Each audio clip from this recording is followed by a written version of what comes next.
Once I watched the person I loved walk out the door and felt like the room emptied of oxygen. The sound of the door clicking shut echoed longer than it should have.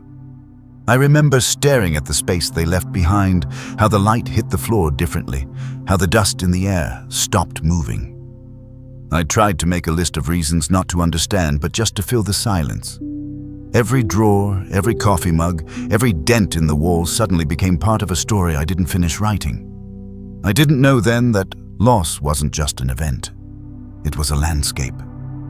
And I was about to walk through it barefoot.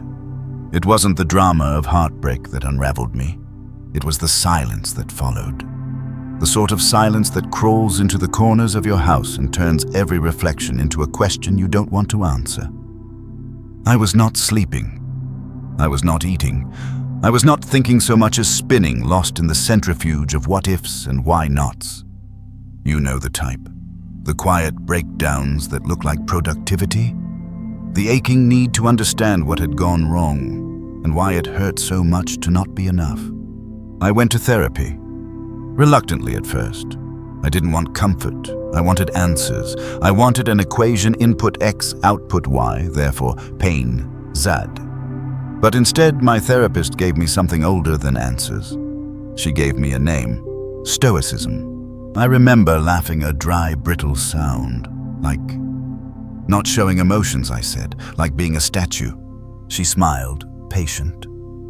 No, like learning how to suffer honestly. That stayed with me. In the weeks that followed, I learned that Stoicism isn't about suppressing feeling, it's about understanding it. It isn't about cold detachment, it's about warm clarity. The Stoics weren't cynics, they were craftsmen of perspective. And Marcus Aurelius, their reluctant philosopher king, wasn't telling the world to grow thicker skin, he was asking it to grow deeper roots. He once wrote, "You have power over your mind, not outside events. Realize this and you will find strength." At first, I dismissed that too. Easy to say when you're emperor. But on the third night, I couldn't breathe through my tears. I wrote it down anyway. Because I needed to believe that the mind could be stronger than memory. So I started small. I made tea slowly, just to feel the warmth of the mug. I watched birds from my balcony and wondered if they ever thought about loss. I started rereading the messages that had once made me smile, and let myself cry, not because they hurt, but because I was finally letting them go. Somewhere in that letting go, I remembered what the therapist said on our second session: "Not everything that hurts is yours to carry."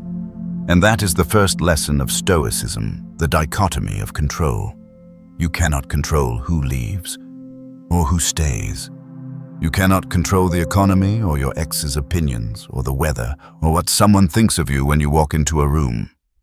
But you can control your judgment. You can look at pain and say, "I see you. I accept that you exist, but I choose what you mean to me." That sounds noble.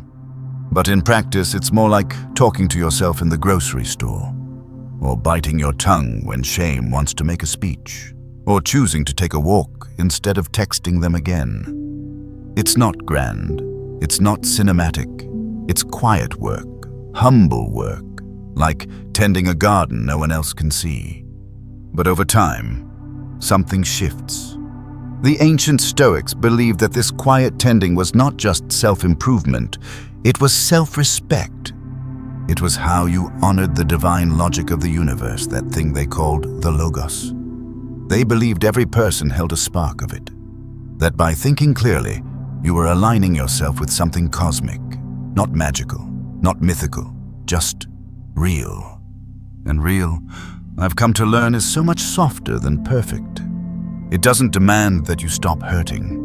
It simply asks that you stop lying to yourself about why you do. I used to think strength meant not crying. Now I think it means knowing when to cry and choosing not to drown in it. The world will break you. That's not prophecy, it's math. Time breaks everything it touches. But Stoicism taught me that the break isn't the end. It's the shape of growth. You don't have to rebuild yourself the same way. You can be quieter this time, gentler. You can let go of needing to win or needing to be understood or needing to be liked. You can just be. And sometimes being is enough. Letting the dishes stay in the sink. Letting your voice stay quiet. Letting your hands tremble without demanding they stop.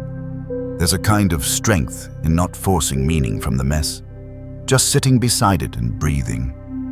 Outside, the sun will rise without you proving anything. And inside, you might just find the courage not to rebuild, but to remain whole in your own stillness. And if you're still here, still listening, still breathing into the places that ache, I want to thank you. Because silence is a hard place to stay in, but sometimes that's where the work gets done. If this meant something to you, if it helped you sit with your own storm a little longer, I hope you'll consider liking this video or subscribing for more.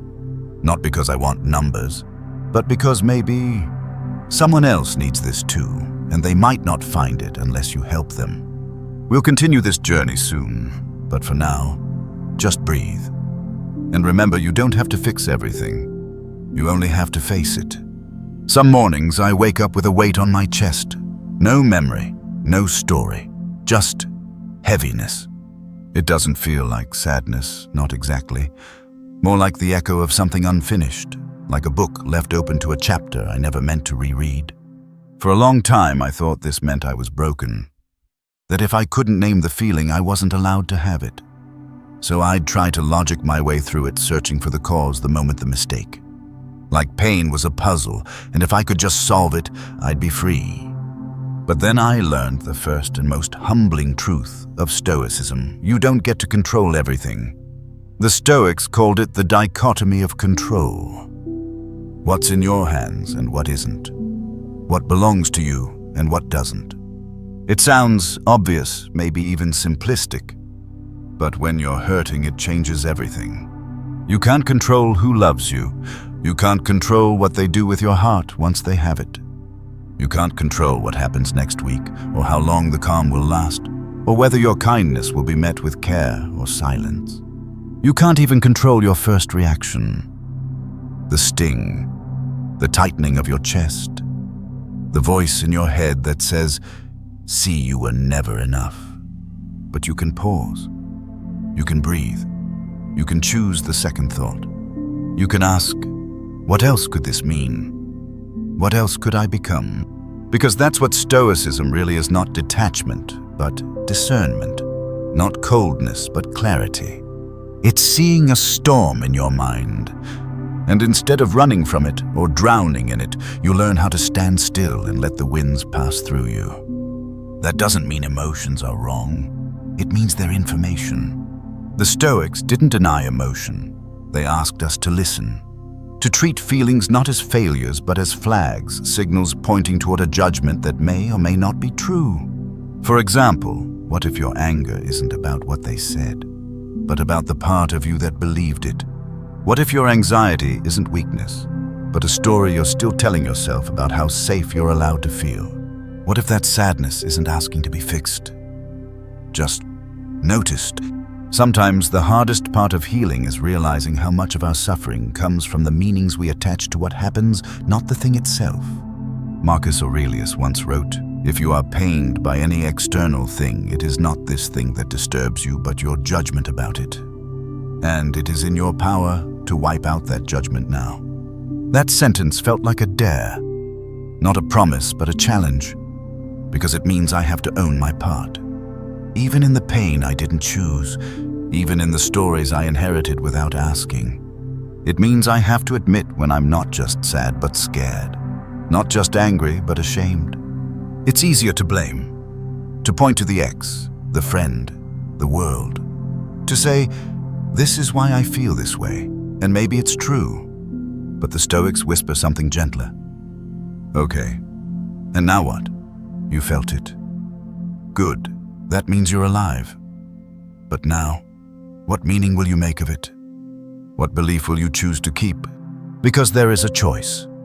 Maybe not in the first wave, but in the way we hold it, in the space between trigger and reaction. There is power there. A small sacred place where something new can grow. And if you can tend to that space, if you can choose again and again to anchor your peace in what is real and present, then the world might shake. but you won't fall. So next time you feel the heat rise in your chest, the flush of irritation, the sudden urge to explain or defend or walk away, pause and ask yourself quietly, do I know why I feel this? Or am I reacting to a ghost? Because sometimes the fight isn't even about them. It's about something older, something buried, something you haven't dared to name yet. So let me ask you, have you ever been angry at someone and not known why? There was a time I thought being seen was the same as being worthy. That if I could just earn the right praise, the right spotlight, the right hand pulling me forward and saying, you belong here, then the ache would quiet. But it never did. I chased applause like water in a dream. And even when I caught it, it slipped through me gone before it quenched anything real. The Stoics said virtue is the only good. Not status, not beauty, not being admired, not being understood. Just the quiet, steady practice of being in alignment with what is right. At first, I hated that, because it meant I could do everything right by the world's standards, play the part, get the call back, make them clap, and still come home feeling hollow. And it meant no one could give me what I was truly missing, because what I was missing was me. You can lose everything, the Stoics said. Your job, your health, your reputation, your place in someone's heart. But if you have your virtue, if you're living in accordance with your values, acting from a place of integrity, then you've lost nothing essential. That's hard to accept when the world keeps offering you mirrors instead of meaning, when algorithms reward performance, when people treat attention like affection, when everyone is posting their highlight reels and you're just trying to get out of bed. I remember auditioning for something that felt like it would change my life. I prepared for weeks, poured myself into the role. Afterward, they said I did everything right. But I didn't get it. For days, I spiraled. Was I not beautiful enough? Not memorable enough? Did I smile too much? Not enough? I replayed every line, every breath, trying to find the glitch in me that had made them say no. Then, I remembered something Marcus Aurelius wrote. If you are distressed by anything external, the pain is not due to the thing itself, but to your estimate of it. And this you have the power to revoke at any moment. I realized I had tied my self-worth to an outcome I couldn't control. I had confused being chosen with being enough. And that was never their job. That was always mine. Virtue, the Stoics said, is not about appearing good. It's about being good. Even when no one sees it. Especially then. It's about telling the truth when it would be easier to lie. Apologizing when your pride wants to win. Letting someone else shine because you know their light doesn't dim yours. It's not glamorous, it doesn't trend, but it builds something no external praise can touch, a self you can come home to. Because here's the secret, the world will forget your wins. It will misinterpret your heart. It will overlook your best days and magnify your worst. But virtue, that deep alignment with your own soul, that's yours. And no one can take it from you. So now, when I feel the hunger for approval flare up, I ask myself, am I trying to be admired or am I trying to be whole? Because one is a chase, the other is a return. And when I don't get the role, when I'm not the first choice, when the room forgets my name, I breathe. I ground. I remind myself I acted with care. I spoke with honesty. I tried to bring something kind into the room. And if that wasn't enough to be chosen, then maybe I wasn't meant to be chosen. Because I wasn't here to win. I was here to live with intention. So let me ask you, if you weren't chosen, what would you still have? And could that be enough? There's a phrase the Stoics used often, to live in accordance with nature. At first it sounds like something you'd see on a tote bag in a wellness store. Eat organic, do yoga, recycle. But the Stoics meant something deeper, something harder. They weren't talking about trees. They were talking about truth. To live in accordance with nature meant to live in alignment with what is, with reality, with the way things are not the way you wish they were, or the way you fear they might be. That includes the nature of the world outside you and the world within. And here's the paradox. To live in accordance with nature, you have to accept the parts of you that don't feel very natural at all. Like doubt, like shame, like loneliness on a crowded subway, or the grief that leaks into laughter months after someone leaves. The Stoics believed we were rational creatures, but they also believed we were social creatures, that our nature includes others, that we are by design interdependent. You are not built to heal alone. You are not made to carry the weight of life in silence. You are made for village fires and shared meals and long rambling walks beside someone who listens more than they fix. Living in accordance with nature doesn't mean isolating until you become unbothered. It means letting your humanity reach towards someone else's. Not in desperation, in recognition. But what happens when the world rewards detachment? We are living in a time of hyper-individualism, where success means standing out, not fitting in, where independence is confused with invulnerability, where asking for help is seen as failure instead of courage. You are told to be a brand, to find your edge, to outwork, outperform, outshine. But the Stoics said the good life is not about standing above others. It's about standing with them. That doesn't mean martyrdom. It means mutual care. It means recognizing that your flourishing is tied to mine. But here's where the paradox sharpens. To live in accordance with nature, sometimes you have to go against the current of the culture. Sometimes harmony requires resistance. To be kind in a cruel world. To listen in a shouting match. To slow down in a system addicted to speed. That's not weakness. That's natural. That's remembering who you were before they told you who to become. Living in accordance with nature doesn't mean doing what feels good. It means doing what feels true. Sometimes that truth will burn. Sometimes it will cost you your comfort, your image, your place in a room full of people who only love your mask. But what you gain is peace. Not the soft kind, the rooted kind. The kind that lets you sit in a room with someone you love and say, I'm not going anywhere, and I'm not trying to fix you, I'm just here. The kind that lets you walk away from a job or a friend or a belief you outgrew without needing to make them the villain. The kind that lets you cry, not because you broke, but because you finally made space for what needed to be felt. In the end, to live in accordance with nature is not to disappear into the forest or meditate on a mountaintop. It is to wake up, brush your teeth, and try gently to be honest with yourself. And when you fail, as you will, to try again. Because failure is natural too. So let me ask you, if you are a part of the river, can you flow with it and still keep your direction?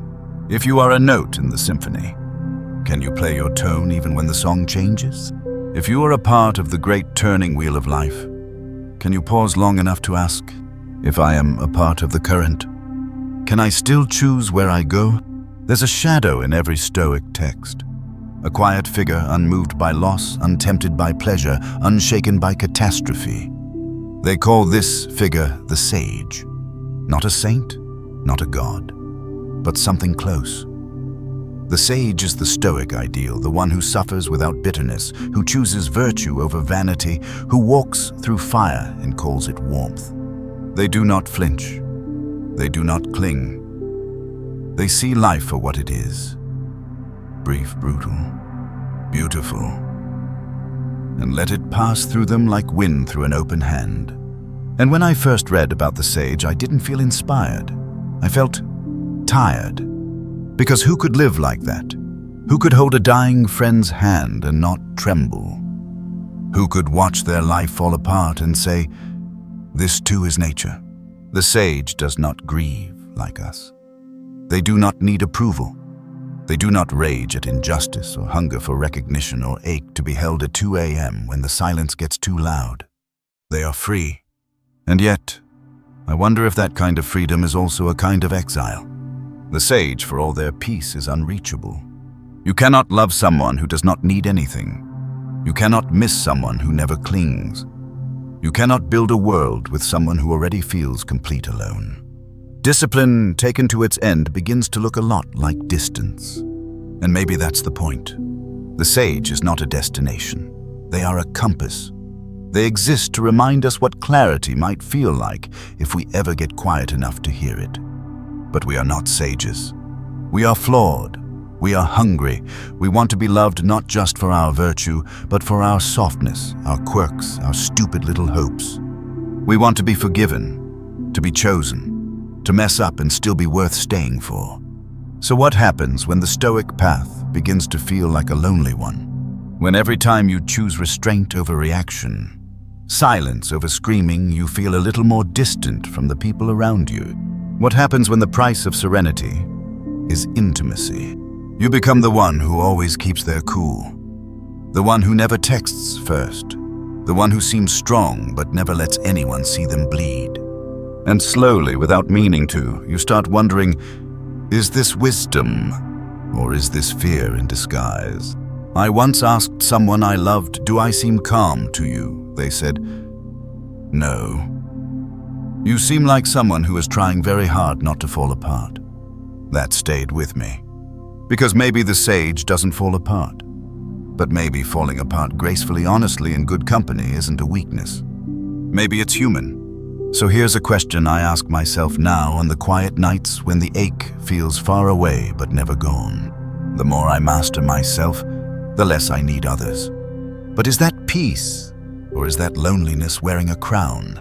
There's a kind of silence that heals, and a kind that haunts. Stoicism teaches us to pause, to reflect before reacting, to choose virtue over vengeance. And in a world addicted to outrage, that's a radical, even noble act. But sometimes I wonder, what if the house is burning and you're meditating in the living room? What if injustice isn't just a thought to be reframed, but a wound to be stopped? The Stoics said, "You cannot control the world, only your judgment." And maybe that's true. But what if your judgment says, "This world needs to change"? What then? Should you sit with that thought? Or should you stand? I think about climate collapse, about rising seas and vanishing species. I think about systemic injustice, about voices silenced not by virtue but by violence. What does Stoicism say to a mother at a border, clutching her child with no papers, no home? Does she need better judgment or does she need justice? Marcus Aurelius was an emperor. He wielded power. He could afford to be calm because the world already bent toward his will. But what about those who have no empire? Only their breath, their grief, their rage. If virtue is the only good, but that virtue lives only in private hearts, what happens to the world outside? Is it enough to cultivate peace within while chaos reigns without? I don't know. Sometimes I worry that Stoicism, when taken without question, can become a soft blanket for hard truths. A way to avoid the discomfort of confrontation by dressing it up as wisdom. Because yes, some things are outside our control, but some things are not. And silence in the face of those things isn't always strength. Sometimes it's complicity. I think back to therapy, to the day I asked, should I have spoken up? Should I have screamed louder? My therapist looked at me long and slow. Then she said, maybe the question isn't whether you screamed. Maybe it's whether you let yourself believe your voice mattered. That pierced me. Because Stoicism teaches acceptance, but acceptance untethered from justice can curdle into apathy. And apathy is how empires fall quietly. How people disappear without a sound, how wrong things go unchanged because the good people stayed calm. So here's what I'm learning. Stillness is powerful, but it should never cost someone else their voice. Virtue is not passivity. It is presence. It is saying, this is not right, even when your hands are trembling. Because sometimes the most stoic thing you can do is speak. So I'll ask you what I ask myself on the nights I don't sleep. Has my calm become a cage? And is the quiet I call strength just another way of hiding? There comes a day eventually when the ache fades just enough for you to notice the bird's song. It doesn't mean you've healed, only that you've stopped picking at the wound long enough to let it breathe. That was the beginning of my return. Not a grand rebirth, not a cinematic montage with swelling strings and sunrise epiphanies. Just a Tuesday. Just a slow breath I didn't have to remind myself to take. I think that's how it happens after abuse. You don't wake up whole, you wake up aware. Aware of how quiet the world became when someone else's voice filled every inch of it. You start to notice how many choices you weren't allowed to make. How many rooms you shrank in, how many parts of yourself you bartered just to stay safe. And maybe like me, you sit on the floor one afternoon, tea gone cold, realizing you were never weak, you were surviving. That's when Stoicism began to mean something different to me. Not a mask, not a performance of calm, but a way to stay with the truth and still choose tenderness. To look in the mirror and not flinch, to say, yes, that happened. Yes, it changed me. And yes, I'm still here. Marcus wrote, waste no more time arguing what a good man should be. Be one. I would add, waste no more time becoming who they needed you to be. Be you. Not perfect, not untouched by pain, but whole in your way. Gentle in your truth. Because Stoicism at its heart isn't about turning yourself to stone. It's about becoming earth. Grounded, steady, able to grow again even from ash. We all want to avoid the hard parts. To philosophize instead of grieve. To explain instead of feel. But the world doesn't need more perfect thinkers. It needs honest ones. It needs people who have been burned and still choose to build warmth. People who have every reason to close themselves off and still open their hands. So I'll ask you quietly, like a friend sitting beside your bed at 2 a.m. Are you ready to face the truth of what's happened to you and live on, anyway, with your softness intact? If the answer is yes, or even just maybe, then thank you. Not for watching, but for staying. For choosing not to turn away from your own life. It takes more courage than most people will ever understand. And if this journey has meant something to you, please consider subscribing or even just liking this video. Not for